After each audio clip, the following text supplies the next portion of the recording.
Մայրս է պատմում, երբ որ մանուկ հասակում ինքը երազ է տեսնում, որ ես հիվանդ եմ, Սուրբն է արթնացնում իրեն, թե գնա եւ փրկիր զավակիդ, որովհետեւ մահանում է։ Գալով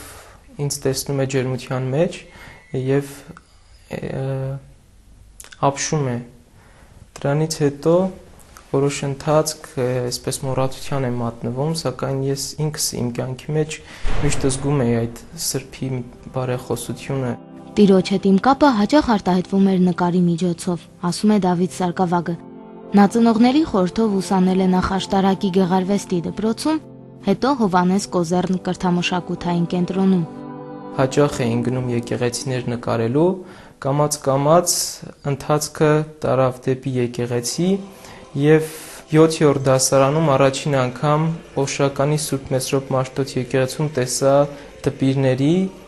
նաեւ մանուկների, որոնք շապիկ էին հագնում եւ խնդրեցի ծնողներիս ինձ էլ որ թողեն գնամ տաճար։ Դժվար էր իրենց համոզելը, սակայն երբ որ մայրս հիշեց իր երազը, տեսիլքը, քաջալերեց։ Գևորգյան հոգևոր ճեմարանի 6-րդ լսարանում սովորելիս Վեհապար Հայրապետի տնօրինությամբ Դավիթը մասնակցել է Գեղարվեստի ակադեմիայում անցկացվող գծանկարչության դասընթացներին, հմտացել է գծանկարչության ու սրբանկարչության մեջ։ Իր երևակայած երկնագույն աստաճարը Սարգսակյանն ընդամենը 3 րոպեում է վրձնել։ Երկար ժամանակ ջերմում էի, նկարն ավարտելուց հետո լիովին ապաքինվեցի, պատմում է Դավիթը։ Սրբապատկերները Սարգսակյանն անվանում է պատկերավոր աղոթքներ։ Առաջին քայլը, որ լինում է, դա ոգեշնչումն է, եւ պետք է հասնի այն ժամանակ, երբ պետք է նկարես։ Եվ ինչ պիտի նկարես, դրա համար ոգեշնչում կարող է լինել եւ ավետարանը, եւ նաեւ հոգևոր հայ եկեղեցու երաժշտությունից որևէ հատված, որը քեզ մոտեցնում է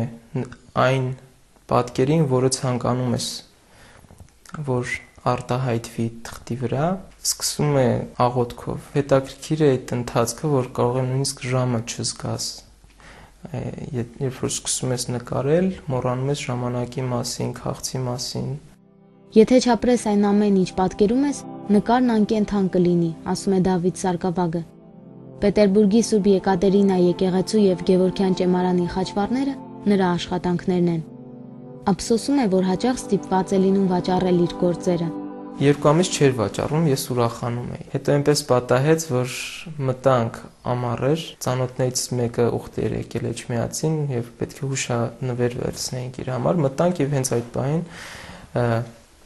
գնում էին իր գործերը, վաճառողին ասաց, որ ինքն է նկարիչը։ Ես էլ սովորություն չունեմ իմ անունը գրելու սրբապատկերների